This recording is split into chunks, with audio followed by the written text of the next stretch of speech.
Ali Matia, një nga veteranët e mirënjohur të handbollit shkodran, sot në një aktivitet të përkutimor kushtuar Nikolin Karrocës, ish koleg në vite, në fushën e lojës, por dhe jashtë lojës.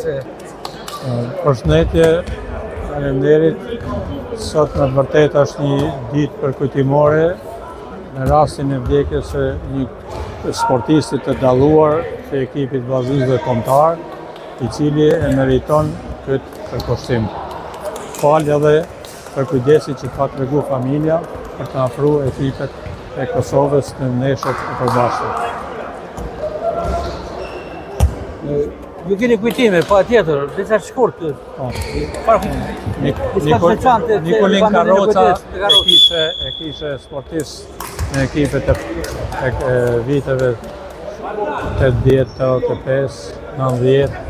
Ai ishte një njeri shumë i përkushtuar në vullnet e hekurt, sa që më kujtohet shumë herë në pallatin e sportit, stërvitjet që krynim, Nikolini rrinte edhe mas stërvitjes për me realizu objektivat që kishte unë trajneri. Dhe kjo aktivitet është patyshim një respekt, konsiderat homazh për një homazh figurën e për njeri, pa ishte edhe një njeri humanitar që i kushtoi edhe mas ardhjes nga emigrimi, kushtoi një vëmendje sportit handbollit të vllaznisë, duke dhënë kontribute të dyra financiare.